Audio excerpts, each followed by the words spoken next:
Title: The Forgotten Tunnel. It started with a dare. "Bet you won't go inside," Jake sneered, shoving the flashlight into my hands. I should have walked away. I should have known better than to take a bet that involved a tunnel no one had dared enter in over 50 years. But the way they all looked at Mechelinging, expectant, made it impossible to refuse.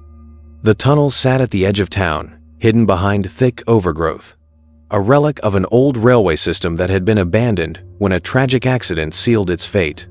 Stories circulated about what lay inside: ghosts, monsters, or something worse. No one really knew, but we were about to find out. The entrance gaped like a hollow mouth, swallowing the dim light of my flashlight. The air was damp, stale, and thick, with a smell I couldn't place. Jake and the others stayed behind, their laughter fading as I stepped inside. The ground crunched beneath my feet. My own breathing echoed off the tunnel walls, making it feel like I wasn't alone.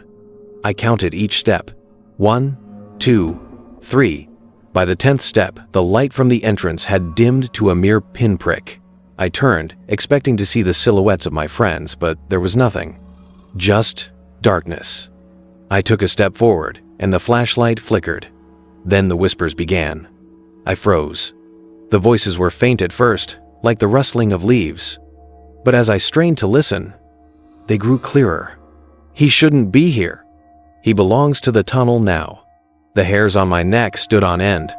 The whispers didn't echo like normal sounds in an enclosed space. They curled around me, slipping into my ears like cold breath. I turned to leave. My pulse pounded as I took hurried steps back toward the entrance. Only, it wasn't there anymore. The tunnel stretched endlessly in both directions.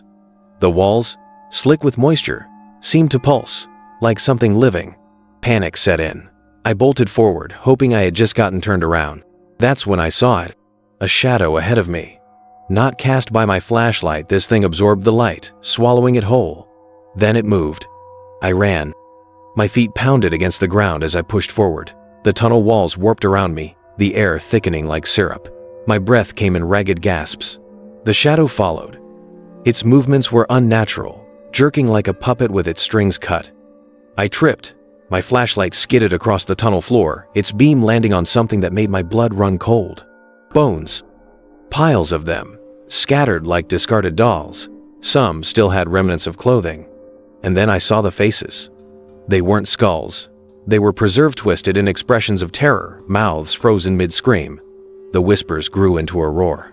"Stay! Stay! Stay!" I scrambled backward, grasping for my flashlight, my fingers slick with sweat. A hand shot out from the pile of bones. Not a skeleton. A hand, pale, decayed, grabbing my ankle. I screamed.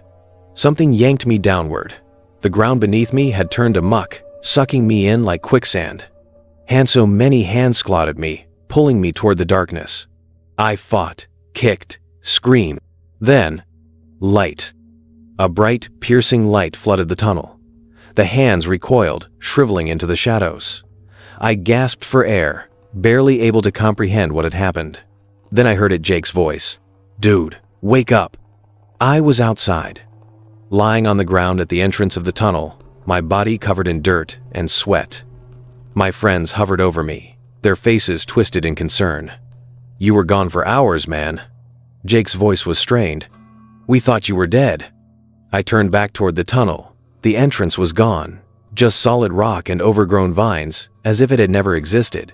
But as I stood, brushing myself off, something in my pocket shifted. I reached inside and pulled it out. A small human finger bone, wrapped in damp, rotting fabric. Then, from behind me, I heard the whisper, "See you soon." Epilogue.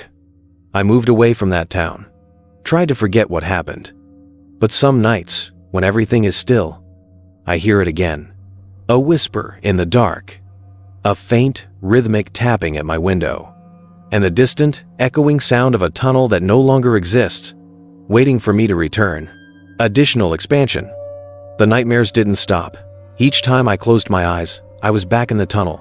The walls pulsing, the hands reaching, the whispering voices calling my name. I started seeing things. At first, it was just in the corners of my vision shadows that disappeared when I turned to look. Then, they grew bolder. One night, I woke up to my bedroom window open, despite locking it before bed. The scent of damp earth filled my room, and there, on my bedside table, lay the same finger bone, wrapped in the same rotting fabric. I threw it away, burned it. But it always came back. Desperate, I started researching the tunnel's history. What I found chilled me to the core. The accident that supposedly closed the tunnel wasn't an accident at all. A group of railway workers had gone missing inside. Their bodies were never found. The tunnel was sealed afterward, forgotten by time. But something had stayed behind. And now, it wanted me.